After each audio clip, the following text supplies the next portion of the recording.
Hello and welcome to Talkin Baseball. The Diamondbacks are going to the World Series just as everyone predicted. Another cookie cutter matchup. Let's talk all about it.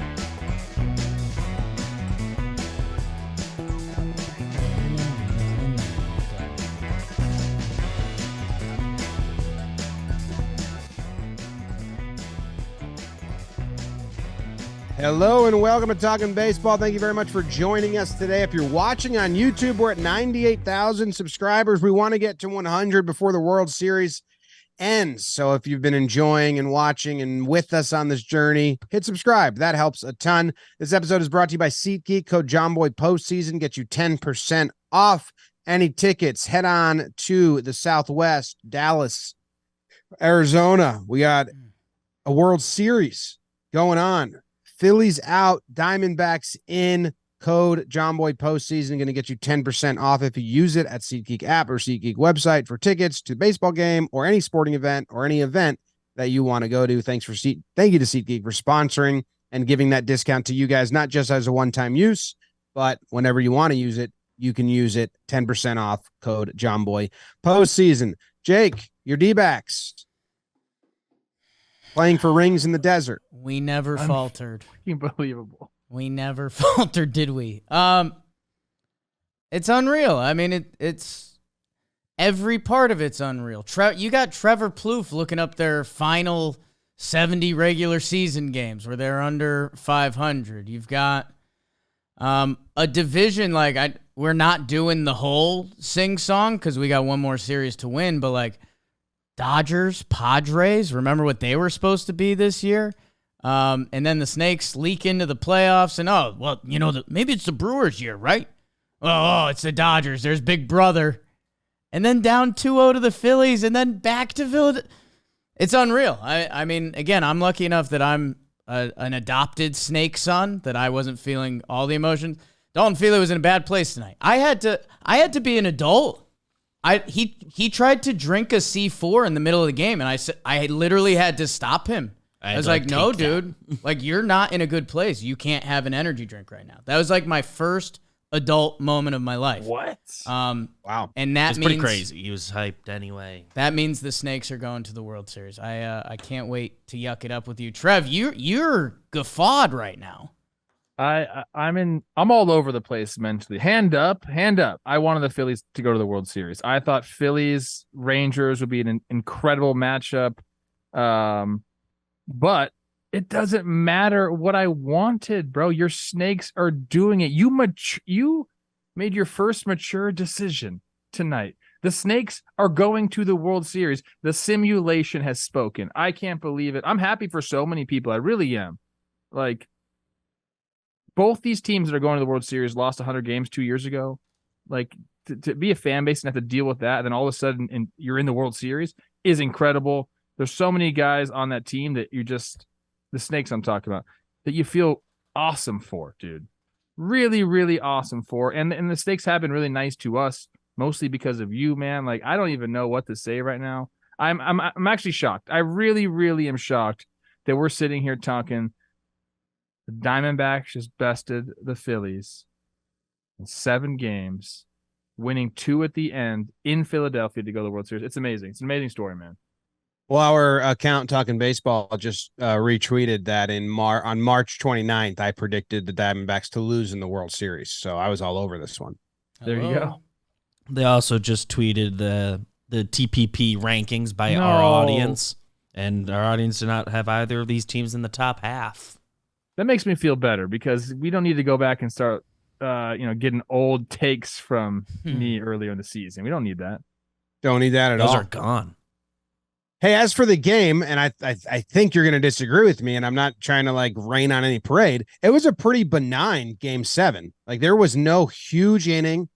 The best inning was the Ginkel inning in the 8th, but none of the offensive like explosions happened and felt like that's it. That's the fucking thing. They just played D-back ball and kept the pedal like down, but not uncontrollably down, and just ran. They stole 6 bases. Or I mean, yesterday and today they stole 6 bases. They went still 4 today. 4 today, 4 yesterday. 8. Yes.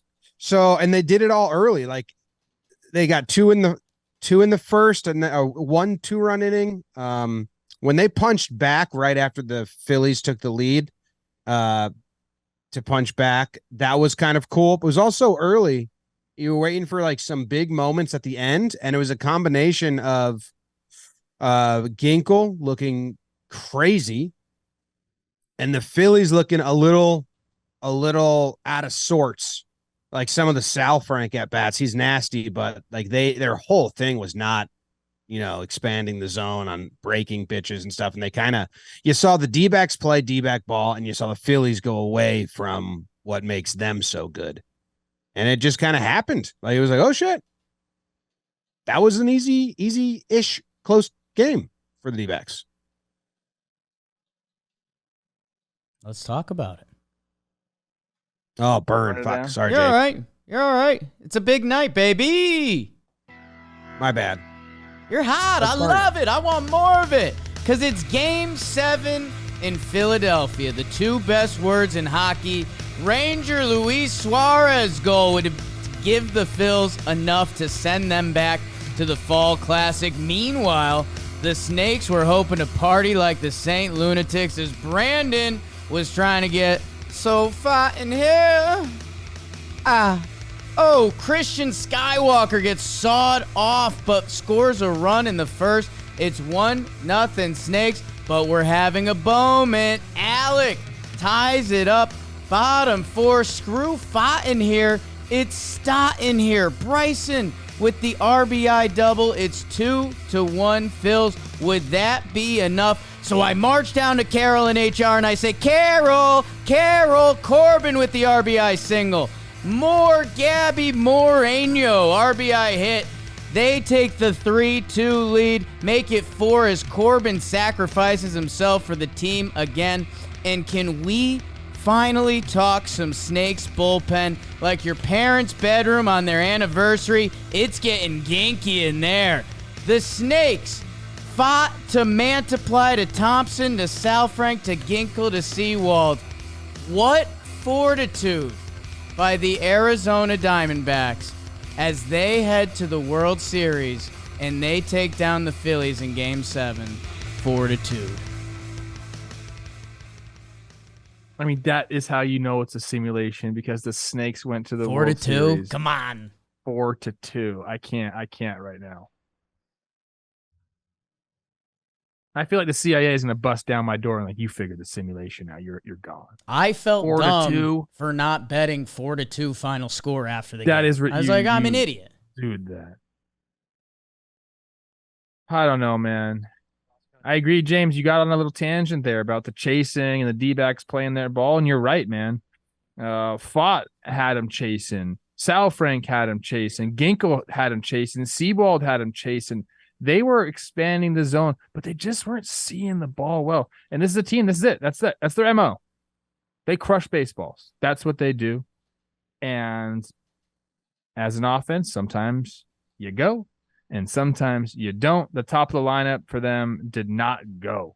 It did not go. Trey Turner looked lost up there. I felt really, really bad for him. Bohm gets his. He walked. He ambushed that one. After he ambushed, I sent a text to our group chat saying like these guys they can't see Fott. Like they're not doing well against him. And then Bohm hits the homer, but that was an ambush. He just ambushed the pitch. After that, he settled down, got right back through it. I mean, he looked nasty and was able to give them just enough length where they can kind of deploy the guys they wanted to deploy. And I don't know, man. It was they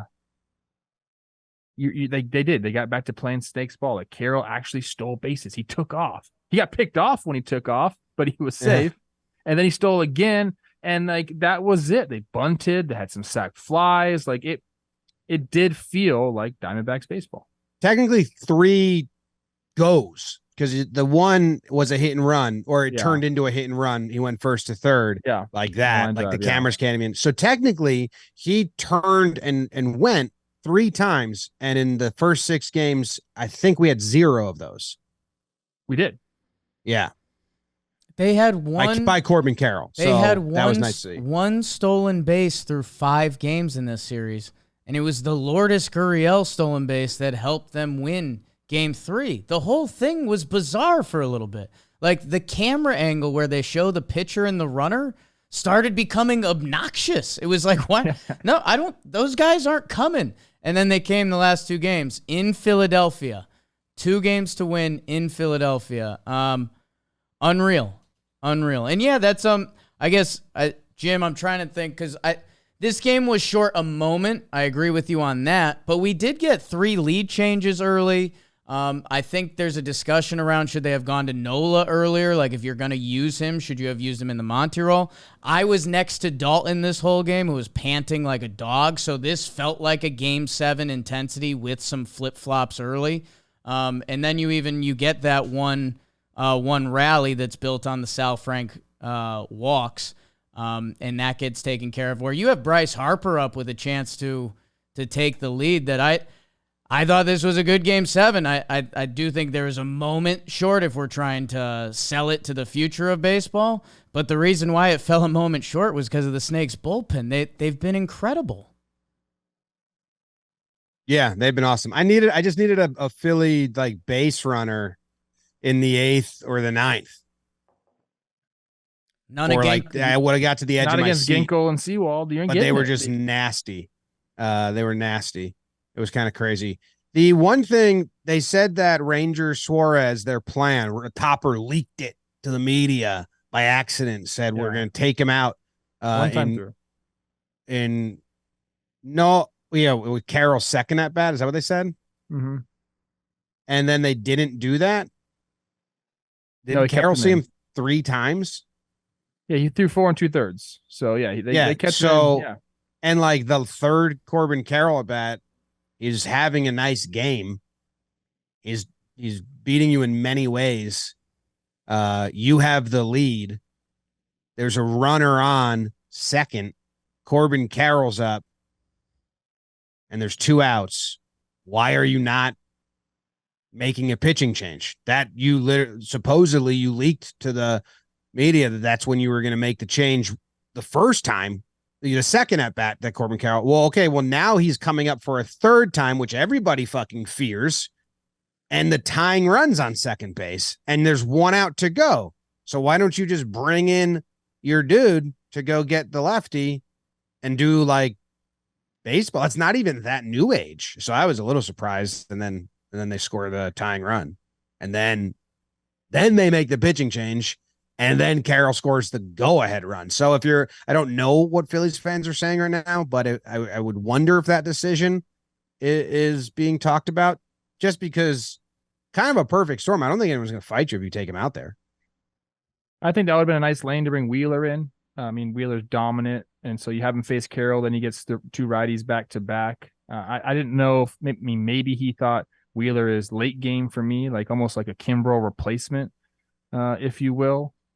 He could have brought Alvarado in at that time, but I mean, Ranger, you kind of trust what he has. I get what you're saying. You can kind of like talk yourself into trusting just because, what the past has said, but you're right. Carroll had good at-bats against him. And I think that was the difference in this game is Carroll showed up. Like their guy showed up. He wasn't the only one, but he was the main cog today. And I thought on the flip side, that Lovello did a great job getting fought out there at exactly the right time, because in the bottom of the 4th inning, he started to get more middle. The first, 3 innings, he was on the peripheral of the strike zone, making guys chase, but, Stott has a really good at bat against him there. He hangs one of the JT, it's in the middle, he gets a knock, and that was the time to get him out. He did it and rode the bullpen the rest of the way. And I want to bring up this about the stolen bases real quick.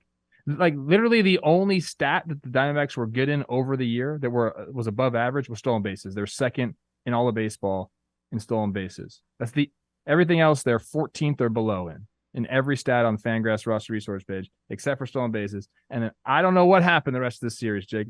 That's going to be a great question after your Snakes win the World Series and you get to talk to Torey Lovello. Ask him what happened the first 5 games. Well, they do play good defense too, which that doesn't pop up on Fangraphs. And the biggest change, Trev, you talk about this team all the damn time. We're like, Trevor, stop talking about the old Royals teams. Their bullpen has been the best in baseball in October.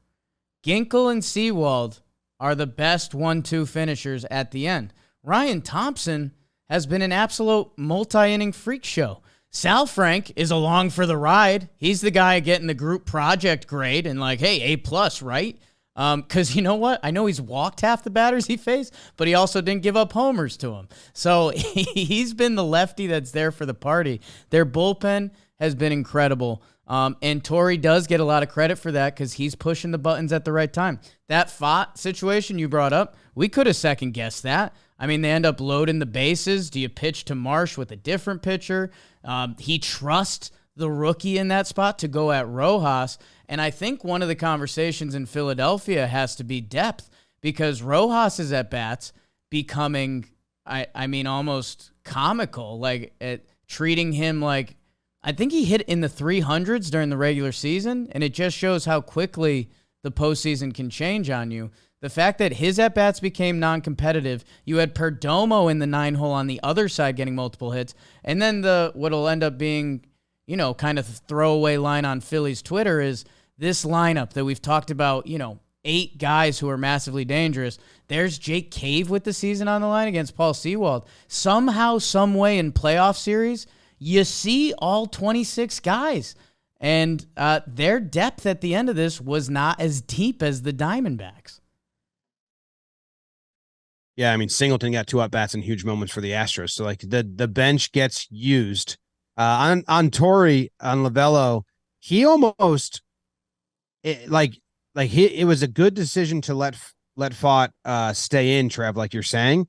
But it's almost like with Merrill Kelly and with Fott, Torrey, Lovello, and the Diamondbacks, they like cancel their own brains out with the 3 times through rule. They're like, no, that's fucking science, guys. So it's over my head. And then, but he will say like, but I'll let him go. Like, you know, if he was bad, I think he'd pull him early and he manages on feel. But up until that point, he is kind of saying, no, you're out of here. And what have we seen in the CS is the 2 pitchers that both like were cruising and both got to go a third time through, Verlander and Monty in that one game, both got like kind of touched up their third time through. So I think he's done a good job there of not getting baited into keeping a dude in. And I think maybe that was what happened with Ranger, especially knowing how much bullpen the Phillies had available to them. It didn't seem necessary. Maybe you're thinking your offense is going to score a ton, so it doesn't matter. They're not going to get held up at 2, but they got held up at 2. They got ginked.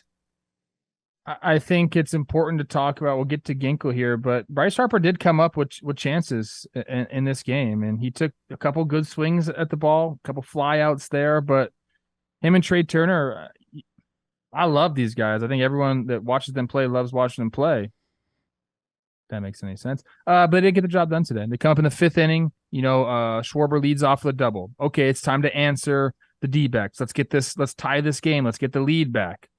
Doesn't happen for him. You get Kyle Schwarber double, Trey Turner grounds out to the third baseman. After a failed bunt attempt. A failed bunt. So you don't get the runner over, and then Harper flies out, and then Alec Boehm flies out. Then in the 8th inning again, nobody was hitting our guy, Kevin Ginkel. I mean, Sal Frank, I texted our group chat, I'm like, why does anyone ever swing the bat when Sal Frank's on the mound? I know they look appetizing. I get it. But if you went up there and just told yourself, I'm putting the bat on the shoulder, I don't know if he would throw 3 strikes before he threw 4 balls. I'm seriously not sure he could. So they replace him. Ginkel comes in and, dude, gets the job done, stays in there for the 8th, and it's just absolutely filthy. That pitch he's throwing, I said you can't just call it, they call it a slider on MLB.com, but if we're calling a sweeper, you can't call that thing a slider. It has the spin of a slider, like it's rotating this way. So you see the big dot in the middle, but it's just straight vertical. Like it doesn't do what you think it's going to do. And you saw all the swings they were taking on it. It's just, that guy's, he's a monster right now. He kind of comes a little more over the top. It's a swerve ball. It's a new pitch. There's the sweeper last year. This upcoming year is going to be the swerve ball. Hey, let's go with the Ginker, which is not a bad name for it. In a big game, you mentioned some stars. The first three in the Diamondbacks lineup, they go 6 for 13. The first three in the Phillies lineup, they go 1 for 11. So I don't know. You can break down one game a lot of different ways. That's a big one. Trev, have you ever faced Seawald? I don't think so. Yeah, I just Googled it. You haven't. Why can't people hit him? I mean, I see what Ginkel's doing, and I get it. I mean, I know it's the release point and all that, but it's kind of crazy. Like that, all these nasty pitchers, and then Seawald comes in. What did he throw? Did he throw any off-speed pitches? Castellanos, 92 four-seam, 92 four-seam right in the middle of the zone, 92 four-seam. Marsh, 92 four-seam, 92 four-seam, 93 four-seam, 93 four-seam. Okay, sweeper, ball, a waste pitch, and then 93 four-seam. And then Cave got 5 four-seam fastballs, heart of the zone. Like not heart, but in the zone. And then the last was a fly out. Baseball's a very funny sport in that way. It's awesome that you have these guys that visibly you're like, that's how the fuck do you hit that? And then Seawald comes in, you're like, whoa, how are they struggling with that? I think the best way to put it, especially for us three who play a little bit of blitzball, is the first time like a baseball player comes and tries to play blitzball, all you have to do is throw like a rise ball to him, and they can't hit it because the ball's doing something they're not used to it doing. It's the same thing with Seawald, guys like Joe Ryan that kind of come from this like lower arm slot. It's not like the ball is rising. It's not. It's still coming down. It's still on a down angle, but it's not coming down as much as you're just used to. So it just stays up, and you call it ride, call it whatever you want. But that I think we talked about this. I don't know if it was a couple episodes ago or whatever, but it's like that perceived depth that just isn't there. And your eyes, your body, your swing is just used to a different plane. And when guys can fuck with that plane, that's why the sweeper became a big pitch. That's why the top of the zone became a big pitch, is because guys' swings aren't geared for that. It's just they've been told to lay off the pitch, or you haven't been able, guys never just threw fastballs at the top of the zone, but then you get these low arm angles. They're just seeing everything from TrackMan and all the data, and they're able to manipulate it. And I love to talk about that, but Seawald, that's what it is, man. It's just perceived depth that isn't there. You think if they see him a second time or 2 days in a row, you're able to get more comfy? Maybe you have to make, against a guy like that, you have to make a physical adjustment. It's not just about like, hey, like I seen it now, I can tell my body to do it. It's like, no, you have to like make an adjustment with it. Whether that is your posture, whether that's, the depth of your back elbow. Like if I'm not going to bring it down into the slot here because my angle there is too steep. So now I have to like kind of keep my elbow up a little bit and maybe lead with the hands and kind of like flashlight it, knob it to the ball, lower finish. Like there's all these things you can do, but unless you make that physical adjustment, you're just going to keep swinging through it. Good for Paul Seawald. Paul Seawald no kidding, right? bet on himself at a certain point in the minor leagues and said, I had to start throwing up top instead of this sinker shit low. They can't see it. What you should go see is the DraftKings Sportsbook, where you can bet $5 on baseball and you can get $200 instantly in bonus bets. So what are you waiting for? Download the DraftKings Sportsbook app now. Use code Talkin. New customers can score $200 instantly in bonus bets for betting just $5 on baseball. Only on the DraftKings Sportsbook with code Talkin. The crown is yours. Gambling problem? Call 1-800-GAMBLER. Visit www.1800gambler.net in New York. Call 877-8-HOPE-NY or text HOPE-NY in Connecticut. Help is available for problem gambling. Call 888-789-7777 or visit ccpg.org. Please play responsibly. On behalf of Boot Hill Casino and Resort, licensee partner Golden Nugget Lake Charles, 21 plus, ages vary by jurisdiction, void in Ontario. See dkng.co/baseball for eligibility, terms, and responsible gaming resources. Bonus bets expire 7 days after issuance. Eligibility and deposit restrictions apply. Hell yeah. I think we're going to talk more about the Snakes tomorrow. Snakes and Rangers on our World Series preview. I think we should put the Phillies to bed now. lay him to rest? Do we have any final thoughts? What happens next year? Nola's contract is up. Everybody else is kind of there. They just run it You back. get snaked. I don't know. Run it back. I don't know how. Yeah, I mean, Castellanos goes 0 for 20 something. Pitcher's getting run on. Don't have your backup catcher talk about celebrating in the pool after 2 games. Get a little. Saying shit about the Mets too and the Braves. Like you can't. Like, I'm sorry, bro. You can't. If you're not playing, you can't really start saying stuff like that. Yeah. Well, those who do the least talk the loudest, Trev. Einstein said that. I kind of agree with that. Actually, Susan Waldman said that when the Yankees clinched in 2009 and Phil Koch was spraying champagne like crazy, or when he won something and he didn't play in the series and he was like screaming, and Susan just shit all over him in the middle of like reporting. Like in the middle of like Yankee celebration. Those who do the least talk the loudest. I was like, whoa, damn. Wasn't even like during the next game in hindsight. No, he was like 10 right feet away. there. Can I tell you? She watched it happen, said it. Something that felt a little inverse of that I always think is fun to see after a series. Christian Walker had a really tough series, was in between the whole time. When they were going around doing the everyone shots, like you see Lourdes is pumped, Gabby jumps on Sewald's back. Christian Walker had that sigh of relief, man, of like, God, thank God I get to play in another series. Because if not, right now we'd be talking about him in a tough way, kind of a la Castellanos at the end of this series. So was excited for him to get another shot, and go Snakes. They give Philly fans a hell of a ride. A lot of fun memories. Just not going to the World Series. So that's a bummer. Diamondbacks, Rangers. Crazy. MLB changes them all to day games. Fuck it. The worst thing, I guess, is no Rhys Hoskins. We were going to see maybe if he gets put on the roster in the World Series, that would have been like maybe the loudest cheer of the postseason would have been Rhys Hoskins like coming to bat in the World Series if they're in Philadelphia.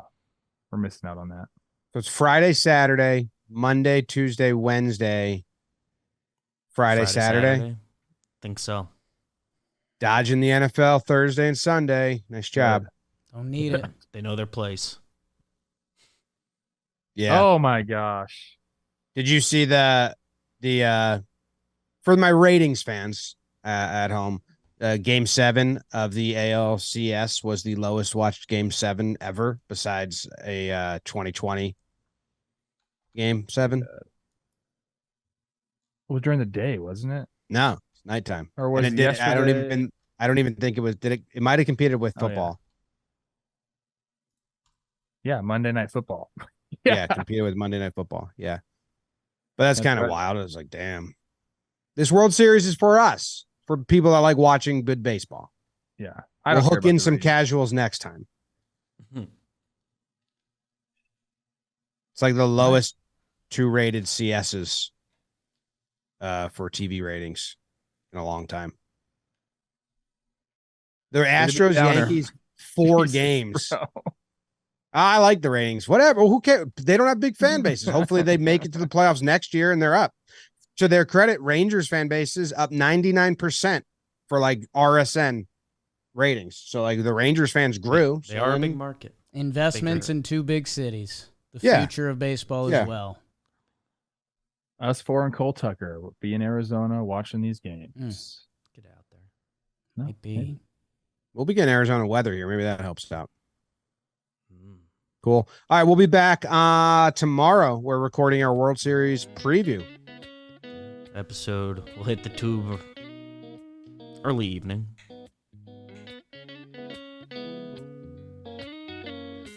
Jake sucks. Ketel All high. Marte. Ketel Marte. MVP. Postseason records. It's cool. 16 games in a row with a hit. One short of the most MLB consecutive hits ever in the playoffs. Jake, shut up. By How the Derek fuck Jeter. did you make this happen? How the fuck did you make this happen?